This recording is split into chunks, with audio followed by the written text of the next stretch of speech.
la División Territorial en Lambayeque. La verdad es que yo no sé de dónde se ha sacado esa estadística en la que el año 2016 y 2017 ha bajado, ¿no?, la delincuencia, o que las personas se encuentran más seguras. La verdad, yo no sé de dónde ha salido esa información, porque lo cierto y concreto es que las personas actualmente viven en un estado de inseguridad completa. Hablo yo también en forma personal, el otro día por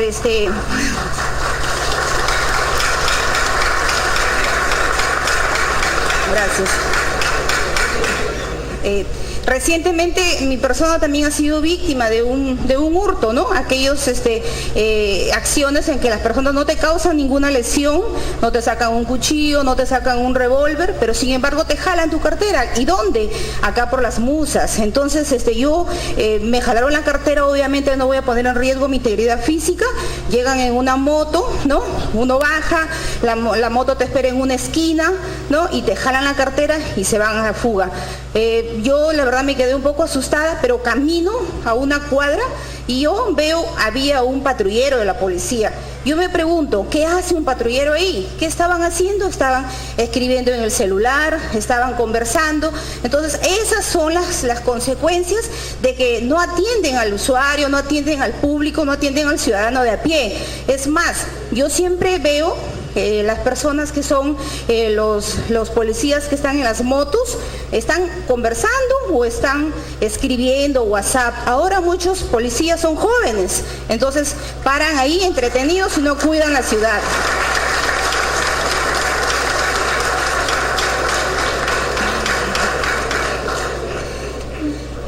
Bueno, sin ánimos tampoco de ir en conflicto con la policía, pero lo cierto y concreto es que la seguridad ha incrementado. Nadie puede salir de su casa con un buen celular y conversar en la calle. El otro día también a un fiscal le han robado su celular en la esquina del Ministerio Público. Hace 15 días, al frente del Aristi Hotel, hay un pub que se llama Previous. Han matado al vigilante de 7 balazos. Entonces la seguridad, señores, acá no hay que ser ciegos, hay que tocar y poner el dedo en la llaga para que recién ahí se pueda superar y se pueda tomar verdaderas políticas de seguridad.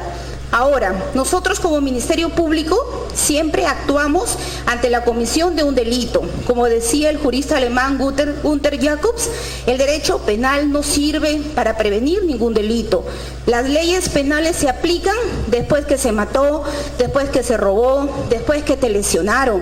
No previene nada. Las leyes penales solamente sirven para restablecer el orden jurídico. Que en un país se diga, acá hay leyes y te voy a sancionar.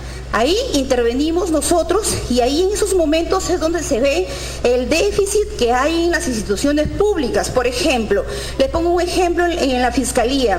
Tenemos una DIVINCRI para lo que es pesajes. Existe un solo capitán para pesar la droga comisada. Si ese capitán, por ejemplo, se va a Cajamarca a un juicio o cualquier otro sitio, porque acá tienen funciones en diferentes lugares, nos quedamos sin el de pesajes, nos quedamos sin la persona que tiene que realizar los pesajes de la droga que hemos intervenido. Entonces yo me pregunto, ahí es donde tiene que la policía con sus altas autoridades intervenir, fortalecer esos laboratorios de criminalística, dar todas las herramientas y las facilidades para que nosotros que estamos obligados a cumplir nuestra función, lo hagamos en óptimas condiciones. También tenemos el caso de que la policía últimamente, a raíz de los robos de celulares, ha implementado unas intervenciones, a mi modesto parecer, irregulares, por no decirlas ilegales.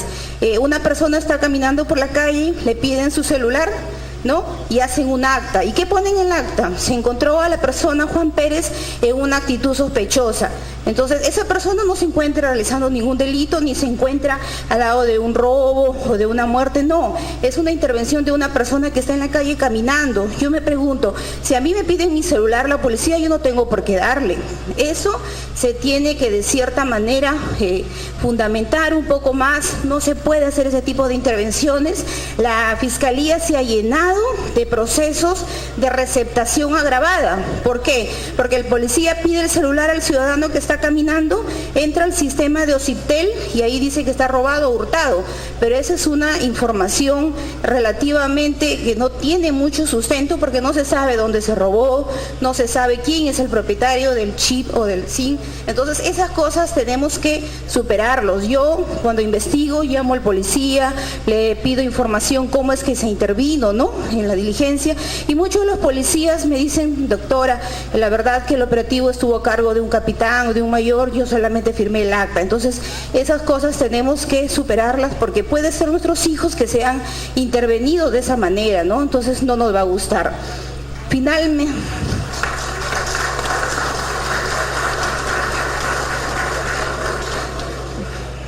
bueno, finalmente yo quiero terminar esta intervención diciendo pues que nosotros trabajamos de la mano con la policía, tenemos unas buenas relaciones en todas las comisarías. De repente acá hay varios comisarios que me conocen, y si bien es cierto, nuestro general Díaz dice pues que la persona va a trabajar en mejores condiciones si es feliz o no es feliz en su casa. Bueno, ese es un estado ideal, ¿no? ¿Cuántos quisiéramos ser felices en nuestra casa, en nuestro trabajo? Pero no, los ciudadanos necesitan resultados. Acá no importa si eres feliz o infeliz, sino que tienes que cumplir tu trabajo porque la ley te obliga.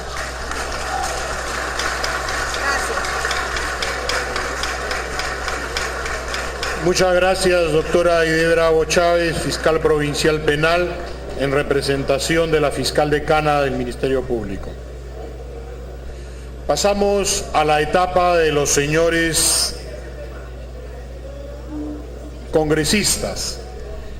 A todo el auditorio se le va a hacer llegar un refrigerio en sus lugares, no se muevan por favor. Empezamos la problemática de la delincuencia juvenil. Tenemos como primer ponente al señor congresista Octavio Salazar Miranda para que nos exponga la problemática de la delincuencia juvenil. Muchas gracias. Muchísimas gracias. En primer término, yo quiero agradecer a Javier Velázquez, presidente de la Comisión de Defensa, por esta invitación. El tema de la seguridad ciudadana es una preocupación de todos. A todos nos atañe de una u otra forma el coadyuvar a que esto se mejore. Vital es el tema de las estadísticas, pero indudablemente del propio Ministerio del Interior se colocó al INEI como una organización confiable, y verdaderamente lo voy a demostrar más adelante que no es una organización confiable para poder fijarse en los datos estadísticos que esta organización da, y obviamente induce a error a nuestros policías, porque la Fiscalía indudablemente tiene las estadísticas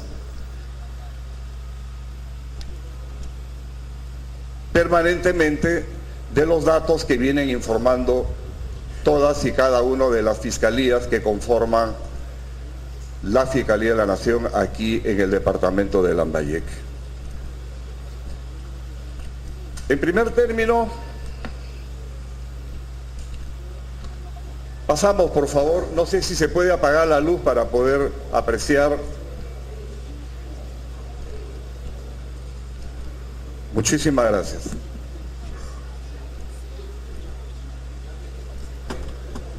Adelante, pase, por favor. Existen dos organizaciones en Latinoamérica que le toman el pulso a Latinoamérica en temas relacionados a delincuencia, lo que es constitución, lo que es el bienestar del ciudadano, entre otras cosas. Y estas organizaciones, en primer término, es el Latino Barómetro, que es una organización chilena.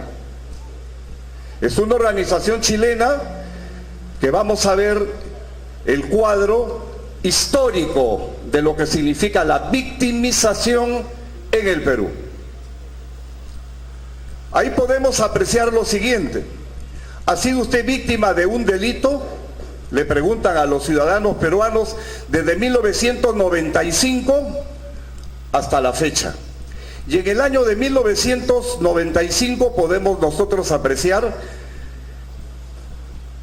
todas las figuras que están con rojo, viene a ser el Perú, y la que está con azul es el ponderado de Latinoamérica. Entonces vemos que han habido picos altos, como por ejemplo en el año 2005 con 47%, en el año 2007 con 43%, en el año del 2010 apreciamos 29% en victimización, que es el año más bajo de la victimización en el Perú. Estamos hablando, reitero, del año 2010. Pasamos a la siguiente. Ahí nomás, por favor, retorne. Al año siguiente del 2010, o sea, en el 2011, apreciamos que de 29% nos estamos yendo a 40%. En la época del gobierno del señor Humala. La próxima. Aquí tenemos año 2015, Latinobarómetro. Victimización, Perú, 51%, es decir, de 40% nos estamos yendo a 51%. 11 puntos más, y si comparamos con el 2010, que fue de 29%, entonces estamos hablando una subida exponencial que indudablemente eso es lo que siente el ciudadano y es una gran realidad. El próximo, por favor. Ahí tenemos 2016, Perú. El Latinobarómetro en ese año diversifica la violencia, la victimización en, por ejemplo, la violencia intrafamiliar, la violencia contra los niños, la violencia en las calles, el crimen organizado y maras, pandillas, de lo que estuvo conversando el doctor Duberlí hace unos instantes. Entonces estamos hablando, Perú 60 en temas de violencia a la mujer, 58 con los niños, violencia en las calles 59, 57 crimen organizado, 57 maras. Ponderado 57. Es decir, hemos venido elevando paulatinamente de la época del señor Humala, elevando paulatinamente estas estadísticas de victimización. La próxima. El 2017, Latinobarómetro ha tocado otras medidas, como por ejemplo, ¿con qué frecuencia ve usted a un policía vigilando su vecindario? Perú, con 26%. Debajo nuestro está Nicaragua, Venezuela, Bolivia. Y hacia arriba, Argentina, el país donde se ve mayor cantidad de policías en las calles. Estamos hablando de Uruguay, estamos hablando de República Dominicana, etc. La próxima. Y por último, en el Latinobarómetro nos dice, ¿han ofrecido venderle algo que puede ser robado? Perú, 42%. Es decir, si a nosotros nos roban algo, nosotros no debemos ir a buscar lo robado para comprarlo, para poder suplirlo. Porque si no entramos a la cadena, queridos amigos, entramos a la cadena perversa, y que eso es lo que desean estos criminales. No debemos nosotros favorecer la cadena, hay que romper la cadena. La próxima. Vamos a llegar ahora a la encuesta de victimización del Barómetro de las Américas realizado por el gobierno de los Estados Unidos. La próxima. Ahí vemos. Barómetro de las Américas 2016-2017. Por favor. Venezuela, número 1 en victimización. Segundo, Perú, segundo puesto en victimización. Queridos amigos, esa es la realidad. Si nosotros comparamos estas cifras con la del INEI, son abismales. Abismales. ¿Qué confianza podemos tener? Yo he sido un crítico del INEI. En muchos escritos, porque yo escribo para correo, muchos escritos y he criticado al INEI, porque no parte de una base científica, induce a error. Y eso es lo que sucede con los operadores de justicia, que tienen que tener el sí o sí, que es la central, donde están todas las instituciones. Es decir, los operadores de justicia, policía, Ministerio Público, Poder Judicial. Pues en esta reunión de todos ellos se creó, mediante el CONAPO, Consejo Nacional de Política Criminal, que fue un proyecto de ley que presenté en el Parlamento anterior, fue aprobado, y esta organización que tiene que ejercer estadística al interior de las instituciones tiene que trabajarse juntos. Y eso es lo importante. Lo importante es que aprendamos los operadores de justicia a trabajar en unidad, una sola unidad. El crimen se organiza y el Estado se desorganiza. Las instituciones que tienen que luchar contra el crimen tienen que tener unidad. Si no hay unidad, no hemos hecho nada. Y ese es un tema que es necesario tenerlo en consideración. La próxima. Les he traído un diagnóstico social de la inseguridad. Y es importante poder analizarlo. En primer término, tenemos la crisis familiar. ¿Estamos en crisis en la familia o no lo estamos? Hay problemas.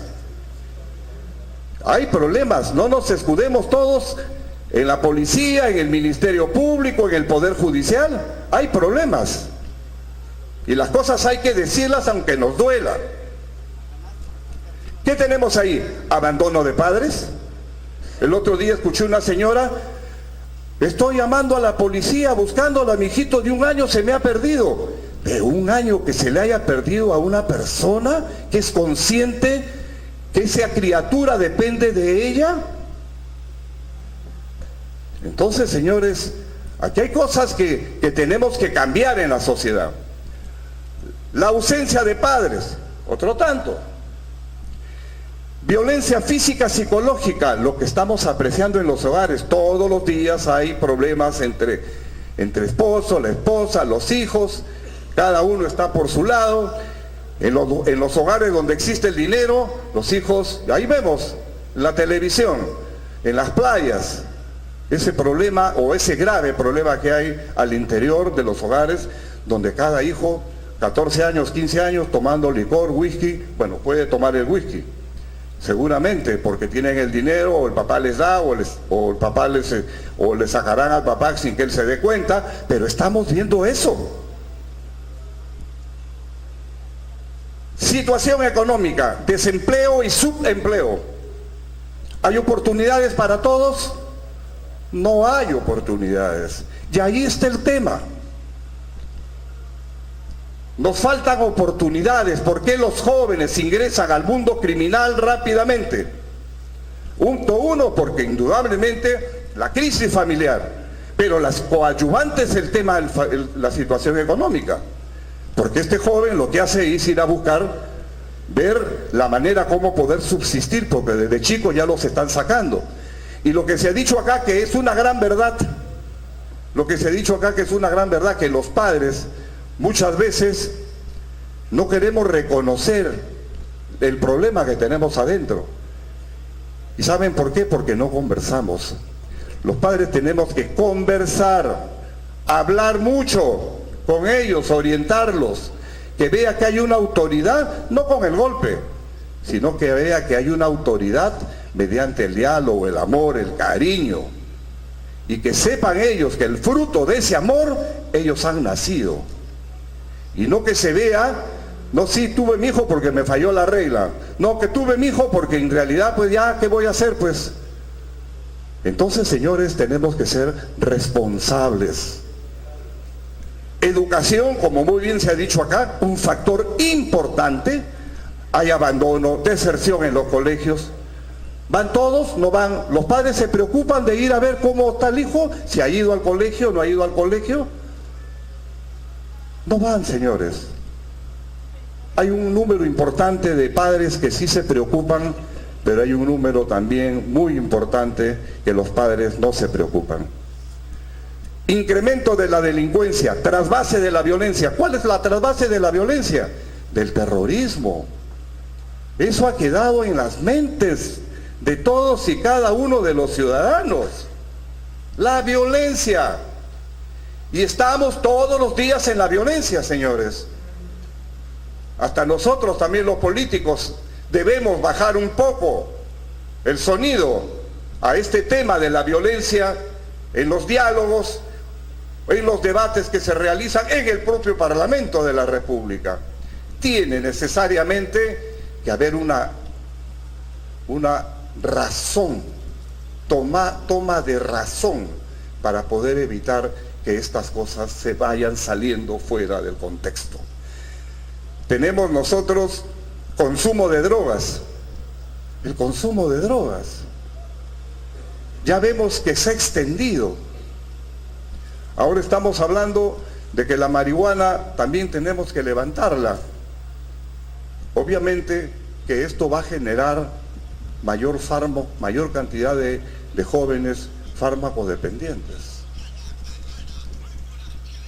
Aspectos culturales, la cultura de la violencia existe en nuestros pueblos, existe, nosotros lo vemos, y eso obviamente si persiste sigue avanzando, y ese es un mal ejemplo para todos y cada uno de nosotros y de las familias.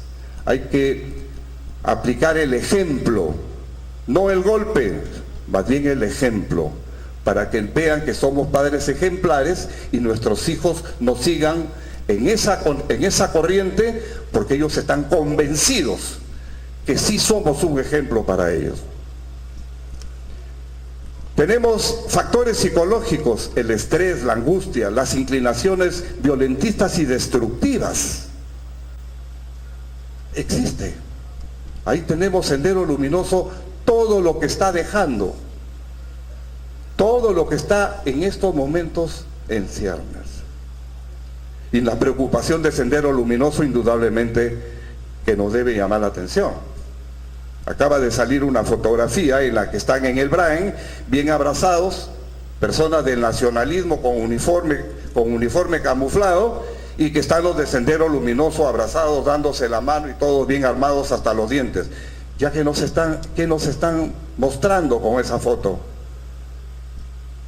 Ya estamos a puertas a una campaña electoral municipal y regional.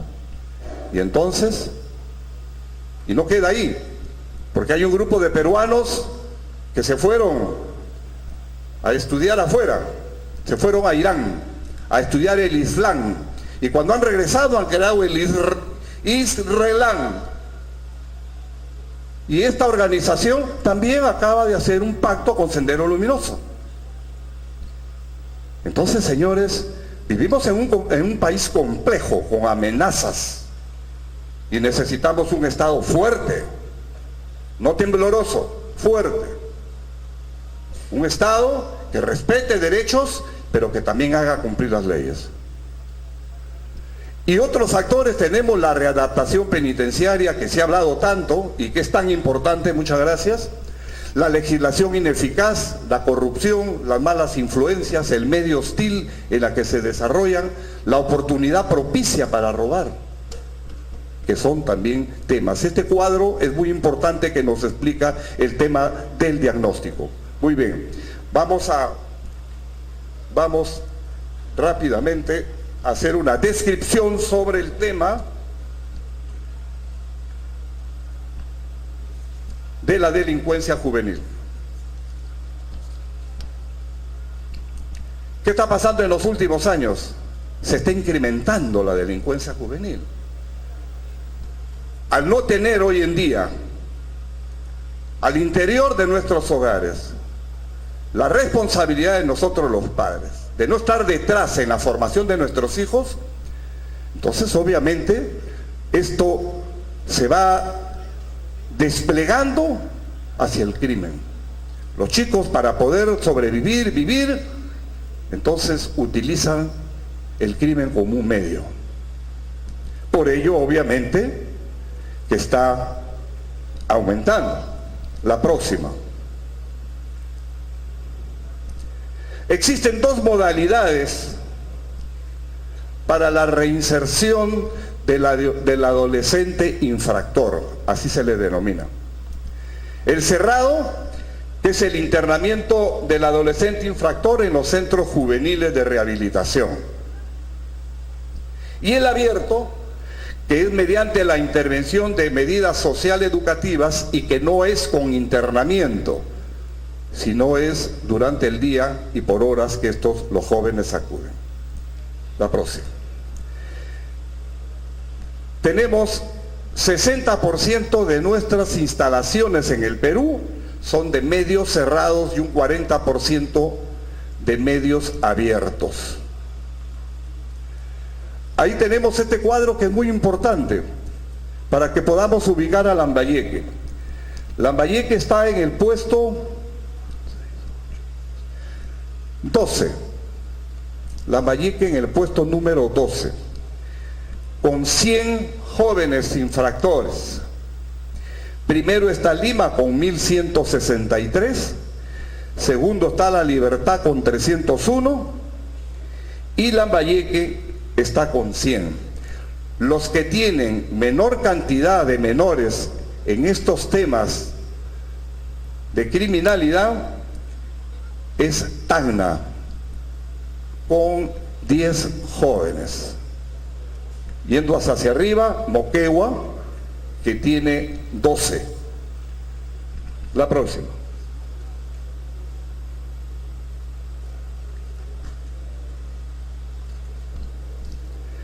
¿Cuáles son la edad de los adolescentes? Hay adolescentes que empiezan desde los 14 años. Por ejemplo, en el Perú, en el medio abierto están 31 adolescentes, en el medio cerrado 56. Ese es con 14 años. Con 15 años, 153 en el medio abierto, 186 en el medio cerrado, total 339 jóvenes. De 16 años, 325 medio abierto, 432 medio cerrado, 757 en total. Y así sucesivamente, y cuando llegamos a 21 años, ahí disminuye. Miren ustedes, ahí disminuye, pueden apreciarlo. Medio abierto, 29. Medio cerrado, 44. Total, 73. Ahí disminuye. ¿Cuáles son el próximo, por favor, cuáles son los delitos que estos jóvenes cometen? En primer término, el robo agravado. 487 en el medio abierto y en el cerrado 1026. Luego sigue la violación sexual. Miren ustedes, medio abierto 191, medio cerrado 365 jóvenes inmiscuidos en los temas de violación. Luego tenemos tráfico de drogas como un tema referente. Tenemos un total de 145, 67 en medio abierto, 106 en medio cerrado. Por último tenemos homicidios, un total de 216, 7 en la modalidad de abierto y 209 en la modalidad de cerrado. La próxima. ¿Qué estamos apreciando? Que hoy en día la criminalidad como se han subido las penas,